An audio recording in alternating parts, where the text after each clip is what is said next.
All right, hello everybody, welcome. I'm CJ Harold, and if you can't already tell, I absolutely love choir. There's something so special about voices coming together in perfect harmony, and that's what we're all about here. So if you're ready to take your choir from, that's nice, to oh my goodness, they sound incredible, you've come to the right place. Stick around, because in this video, I'm going to be sharing some of my top tips and tricks to help you unlock your choir's full potential.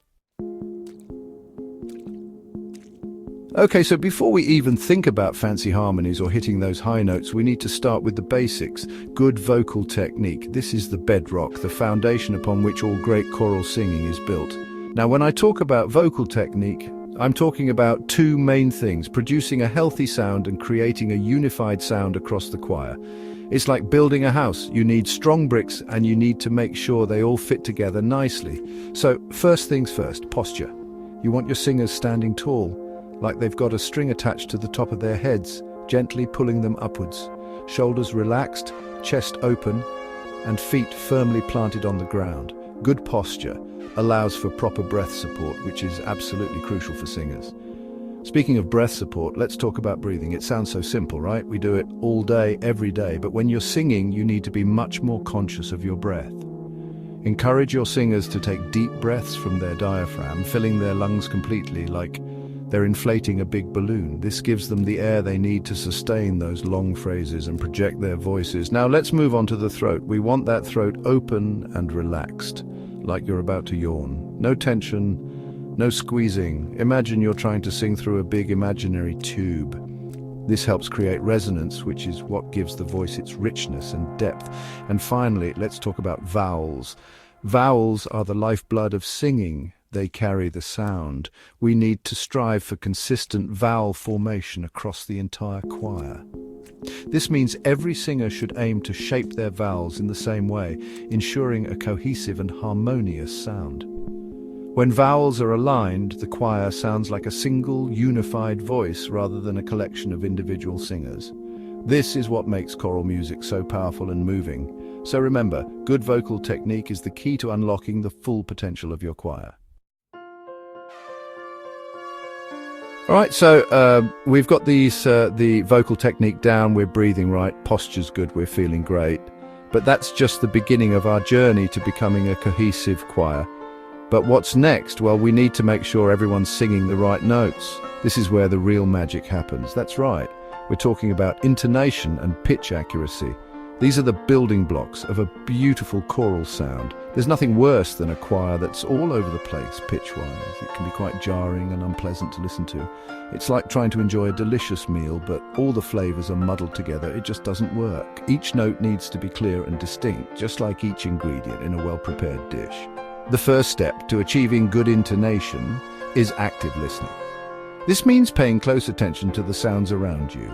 Encourage your singers to really listen to each other, to the other sections, and most importantly to themselves. This creates a unified sound. Are they singing in tune with the melody? Are they matching the pitch of the singers around them? These are crucial questions to ask. This requires focus and concentration, but it's essential for a choir to sound harmonious. Without it, the performance can fall apart. Now, some people are naturally gifted with a good ear for pitch, but for others it takes a bit more work, and that's perfectly okay. Don't worry, it's like learning a new language. With practice, anyone can improve their pitch recognition and accuracy. Consistent practice is key. There are tons of great ear training exercises out there that can help, like interval training or singing along with scales and arpeggios. These exercises can make a big difference. Another helpful tool is using drones or reference pitches. These can provide a stable pitch to match against. A drone is a continuous note that plays in the background while the choir sings, providing a constant reference point for pitch. This can be incredibly useful. This can be especially helpful for singers who are still developing their ears. With these tools and techniques, your choir can achieve excellent intonation and pitch accuracy.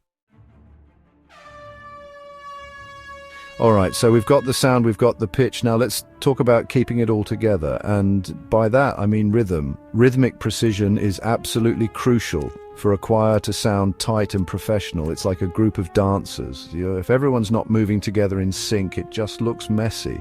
The first step to achieving rhythmic precision is making sure everyone understands the beat and the subdivisions within a piece of music. This might sound basic, but you'd be surprised how often choirs struggle with this. I always make sure we clap and tap out the rhythms together before we even attempt to sing them. Next, we need to make sure everyone is starting and ending together. This sounds simple, but it can be tricky, especially with larger choirs. One helpful tip is to have everyone take a moment of silent preparation before they begin, focusing on the conductor and breathing together. Remember, rhythmic precision is all about teamwork and coordination. Now, we're getting into the really fun stuff, creating that signature choir sound that can send shivers down your spine. You know what I'm talking about, that wall of sound that's both powerful and unified, where individual voices blend seamlessly together to create something truly magical. That's what we're aiming for in this chapter, blend and balance. It's the heart and soul of choral music. First and foremost, achieving a good blend requires listening across sections. Each singer must be attuned to the others. It's not enough for the sopranos to sound good on their own or the basses to be perfectly in tune. They need to blend together as a whole, creating a unified sound. Encourage your singers to listen outwards, to be aware of the other sections, and to adjust their sound accordingly. This outward listening is crucial. Next, we need to talk about volume within sections. Balancing volume is key to achieving that perfect blend. It's like a sports team.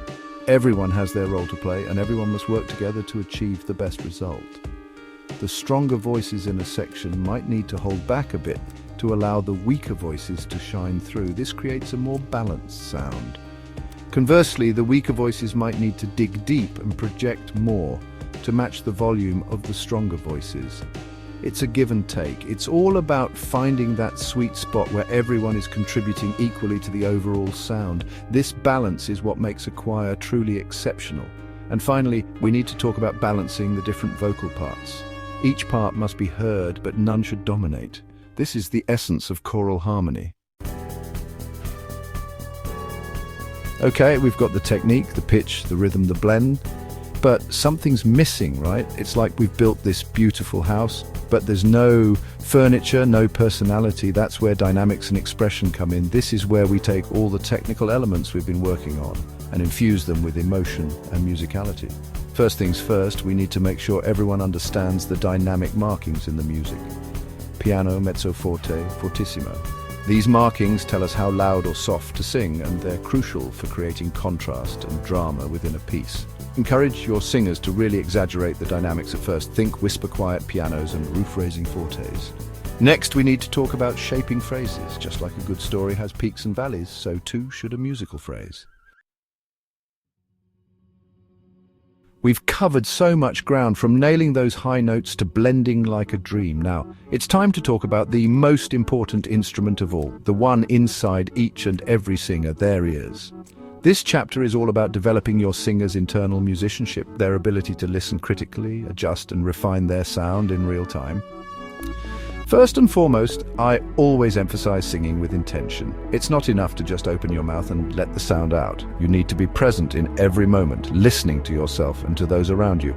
Encourage your singers to ask themselves, how does my voice sound in this space? Am I blending well with my section? What can I do to improve the overall sound? Next, we work on developing an internal pitch reference. This means being able to hear the correct pitch in your head before you even sing it. It takes practice, but it's an invaluable skill for any singer. We use a variety of exercises, like singing intervals and scales without accompaniment, to help strengthen this internal pitch recognition. All right, folks, we've covered a lot of ground, from breathing techniques to emotional expression. Now let's step into my world, the rehearsal room, and talk about some practical strategies to bring it all together. First and foremost, I'm a firm believer in the power of focused repetition. Identify the tricky sections, the ones that need a little extra love, and break them down. Work on them slowly and methodically, gradually increasing the tempo as the choir becomes more comfortable. Next, I like to mix things up with a combination of sectionals and full rehearsals. Sectionals allow each vocal part to work on their specific challenges and blend their sound, while full rehearsals bring everyone together to focus on the bigger picture. And finally, I can't stress enough the importance of positive and constructive feedback. So there you have it. We've covered a lot of ground, haven't we? From the foundations of vocal technique to the nuances of musical expression, we've explored the key ingredients to unlock your choir's full potential. Remember, building a great choir takes time, patience, and a whole lot of passion. But trust me, the journey is just as rewarding as the destination. Now, go forth, spread the joy of choral music, and never stop striving for that magical, harmonious sound.